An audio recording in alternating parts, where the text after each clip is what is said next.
Seb, en tant que spécialiste des pneumatiques chez Hutchinson, j'aimerais que tu m'éclaires un petit peu sur le choix de mes pneumatiques.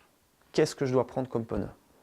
D'accord, bah Sylvain, déjà, tu dois choisir dans les trois diamètres de roues actuels sur le marché, le 26 pouces, modèle ancestral depuis des années, le 27,5, qui est le nouveau modèle, et le 29 pouces. Bah écoute, moi cette année je suis en 27,5. Voilà, ça c'est la tendance surtout sur les vélos All Mountain Enduro. Voilà. Après, tu dois définir si tu as un pneu avec chambre à air ou sans chambre à air en fonction de tes roues. D'accord? Alors moi je roule sans chambre à air. Ouais, donc en tubeless, le tubeless ready, donc avec du protecteur à l'intérieur. Donc ça c'est vraiment la tendance actuelle. Voilà. Après, tu vas me définir ton type de pratique. Bah, moi tu sais, je pratique sur des terrains plutôt cassants, beaucoup de montées, beaucoup de descentes. Voilà, donc du coup aujourd'hui on a des pneus plutôt terrain sec et roulant, et puis des pneus polyvalents, et puis après des pneus très agressifs. Ouais, on voit vraiment la différence là entre ce type de section et celle-là. Là. Voilà, donc du coup il y aura le type de profil et le type de section. Parce qu'aujourd'hui tu auras un pneu assez fin et roulant, et tu vas pouvoir trouver un pneu assez gros et écranté. Seb, par contre, j'ai pu voir que sur les pneus, on avait plein d'indications, donc j'aimerais bien que tu nous les donnes et que tu nous éclaircisses là-dessus. Alors déjà il y a la marque du pneu là, en l'occurrence Hutchinson. Après là il y a le modèle Hardskin, donc c'est les modèles qui sont renforcés avec des renforts Kevlar. Ça c'est le type de pneu, c'est un taureau donc adapté pour aller dans la boue.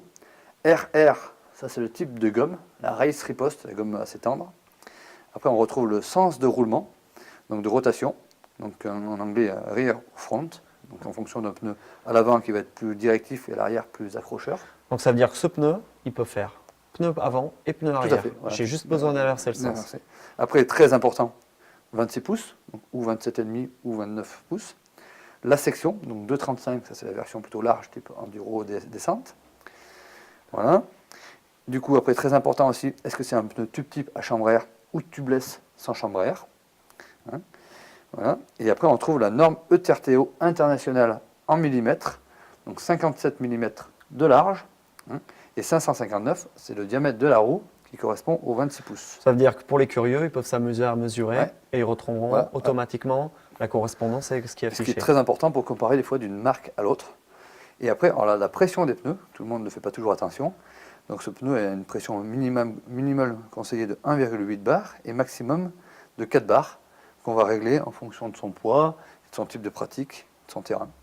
Ok, donc si je comprends bien, quand j'ai choisi mon pneu, j'ai plus qu'à lire les indications Tout est bien. et je sais tout. Voilà. Très bien, et ben écoute, merci. Merci Sylvain.